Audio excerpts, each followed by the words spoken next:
Just a little video to continue with what we are doing at the moment. These are all splits I did last week that have the queens in them that you saw me introducing. So I'm taking out the queens now. You can see the bees are pretty intent on caring for that queen. And inside here, come on girls, out the way. Inside here I've got the queen. What I have to be very careful of with these cages is when I lift the frame away, one side or the other, when you part them, sometimes the cage sticks to one side and the other side of the cage sticks to the other, and it can pull the cage open. So you've got to be a bit careful that you stick your hive tool in one side and just lever it out slowly. You can see that these bees are pretty well looking after that queen, and she's all alive, running around there pretty nicely. So now I'm going to break the tabs on this. I've showed you this before, but if you look in the top here, you can actually see they've had their proboscis inside trying to get out that sugar, and the very entrance there, the couple of millimeters, they can stick their tongue through those tiny little plastic entrances there before I break the tabs. That's what they've been trying to lick out. You can see the gap there, but they haven't got much further, and they're obviously feeding the queen through the cage. And the other way you can tell is they don't, if they start to propolize the cage up, it means they don't want to see the queen. This is still perfectly clean and spotless. So there you go, a queen that's virtually accepted in the colony. Now we're going to just open up this box completely, put the queen to one side for a few minutes, keep her out worst of the sun, and I'm going to just check these 3 brood frames for queen cells, because if I don't, what could happen is the queen would hatch out fine. The bees know her now, but what would happen is one of these queen cells will hatch out, and the queen, because she's mated, she's pretty slow, she will try and get some focus on this, goodness me. The queen will then kill your lovely pedigree queen who's now starting to lay, in most cases. And sometimes the queen will break down the cells, but if there's a nearly developed queen inside, that's the problem. They won't do it, because it's the queen that tears down the cells. Not sure if you can see there, we've got a little bit of purple facile there, and some here. So there must be some facile nearby, but not a great deal. But this is lovely. You get a nice lot of hatching. You can see this is all hatching out. There's no eggs in the cells, obviously. But I always like to see 1 or 2 queen cells, because it means that everything in the colony is correct. Everything is what the bees would want it to be. It's what I want it to be. So this was some later brood I chose. Still not hatching out, but it won't be long before that starts to hatch out now. And by that time, the queen will be out and running around. So we've seen no queen cells yet. Often you find none, and often you'll find some on just one frame, because it was the one frame that you chose that had a few larvae on that weren't capped over when you chose your brood. I can see a queen cell there now, so we know that this is the frame that might have a few on, because there'll be a few larvae that were deemed to be the right age by the bees. So there we go, typically on the edge, some here.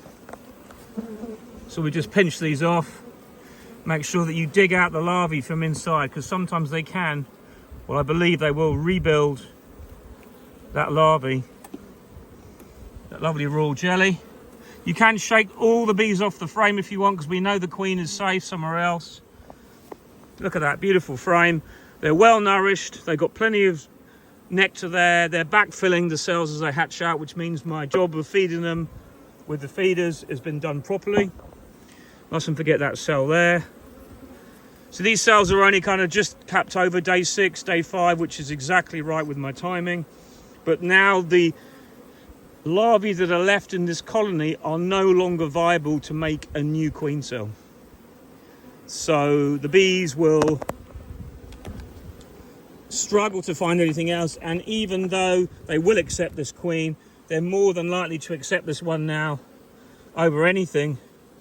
That's just a play cup, over anything, because there's nothing else they've got. loads of nurse bees. That's a cup with nothing in. So now this colony is ready to have the queen put back in. We've removed the cells.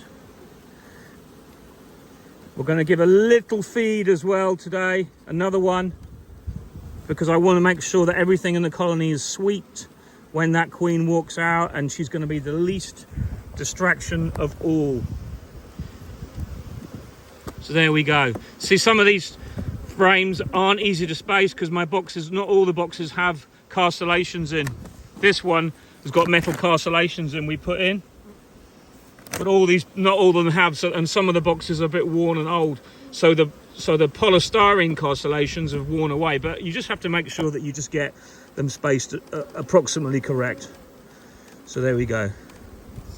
So the queen can go in. We'll undo the tabs and she'll go back in there.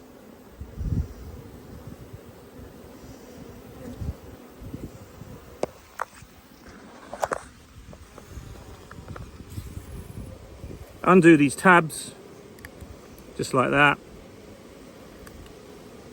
That's the gap I'm talking about, where the bees have been licking this through.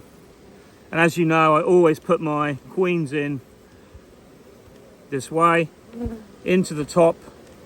But when I put them in for release, I tend to put one end down quite deep into the brood nest, so the queen will walk out like that. And that is done. So we'll put this all back together, put the feeder back on, and I'm going to give this all a little bit of a feed, probably just half of that feeder full, and that will give a real bolus of feed when the queen is released. And for the next few days, all these to do, these are all to have queens. These were the last ones I did yesterday, and those are the have the queens released, and a load more here to have queens and over there. So there's a lot of work to do here. These were the late nukes I made that I put into hives before the flow, and all of them except the one at an angle has a laying queen now. So they did recover, they did well. And you'll notice there's no bees mounding on the front of the landing strip because we have no Asian hornet to speak of at the moment, which makes a massive difference.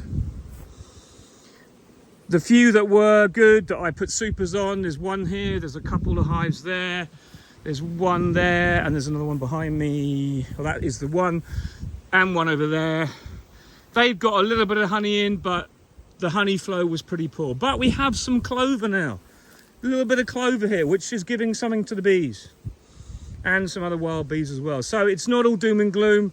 There is plenty of food initially around, and within another, 5 weeks, we'll start to see the start of the ivy flow.